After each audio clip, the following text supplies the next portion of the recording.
ಕಾಂಗ್ರೆಸ್ ಆಯಿತು, BJP ಆಯಿತು, come on let's go for JDS.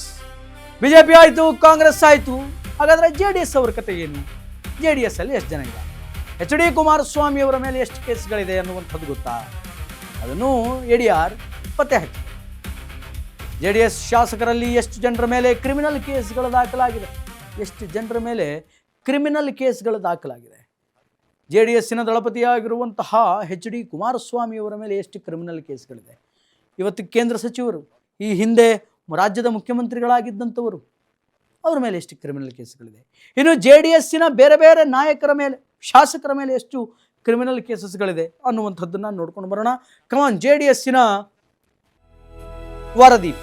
HD Kumaraswamy ಅವರ ಮೇಲೆ 3 ಕ್ರಿಮಿನಲ್ ಕೇಸ್ಗಳು ದಾಖಲಾಗಿದೆ ಅನ್ನುವಂತಹ ವರದಿಯನ್ನು ADR ಮಾಡಿದೆ.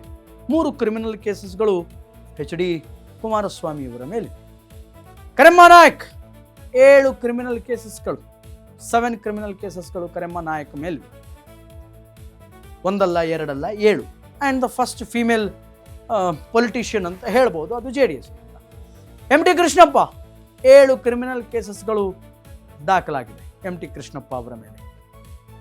ಶರಣಗೌಡ ಕಂದಕೂರ್, ಉತ್ತರ ಕರ್ನಾಟಕ ಭಾಗದ ನಾಯಕರು, 3 ಕ್ರಿಮಿನಲ್ ಕೇಸಸ್ಗಳು ದಾಖಲಾಗಿದೆ.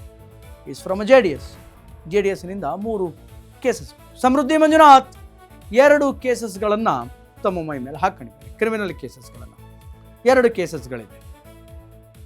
ಕುಮಾರಸ್ವಾಮಿ ಅವರು 3 ಕೇಸಸ್ಗಳು, 3 ಕ್ರಿಮಿನಲ್ ಕೇಸಸ್ಗಳಿದ್ದರೆ ಕರಿಯಮ್ಮ ನಾಯಕ್ 7 ಕೇಸಸ್ಗಳು, ಸಮೃದ್ಧಿ ಮಂಜುನಾಥ್ 2, ಕಂದಕೂರ್ ಶರಣ್ ಕುಮಾರ್ 4 ಕೇಸ್, 4 ಕೇಸಸ್ಗಳು ಅವರ ಮೇಲಿದೆ, ಕ್ರಿಮಿನಲ್ ಕೇಸಸ್ಗಳು ಅವರ ಮೇಲಿದೆ. ಇದರೆಲ್ಲದರ ಜೊತೆಗೆ ರೈಟ್ ನಾವು ಈಗ JDS ಅಲ್ಲಿ ಇದ್ದಾರೋ ಇಲ್ವೋ ಗೊತ್ತಿಲ್ಲ, ಅಥವಾ JDS ಅವರು ನಮ್ಮ ನಾಯಕ ಅಂತ ಹೇಳ್ಕೋತಾರೋ ಇಲ್ವೋ ಗೊತ್ತಿಲ್ಲ. ಪ್ರಜ್ವಲ್ ರೇವಣ್ಣ, ಎಷ್ಟೆಲ್ಲ ಕೇಸಸ್ಗಳು ಇರಬೇಡ ಪ್ರಜ್ವಲ್ ರೇವಣ್ಣನ ಮೇಲೆ. ಹಾಗೆ ರೈಟ್ ನಾವು ಕೆಲವು ಪೊಲಿಟಿಷಿಯನ್ಸ್ಗಳು ಇವತ್ತು ಜೈಲಲ್ಲಿದ್ದಾರೆ, ಜೈಲಿಗೆ ಬಂದವರಿದ್ದಾರೆ, ಜೈಲಿಗೆ ಬಂದು ಕ್ಲೀನ್ ಚೀಟನ್ನು ಪಡ್ಕೊಂಡು ಮತ್ತೆ ಆ್ಯಸ್ ಇಟ್ ಈಸ್ ಪಾಲಿಟಿಕ್ಸನ್ನು ಮಾಡ್ತಾ ಇರುವಂಥವರಿದ್ದಾರೆ.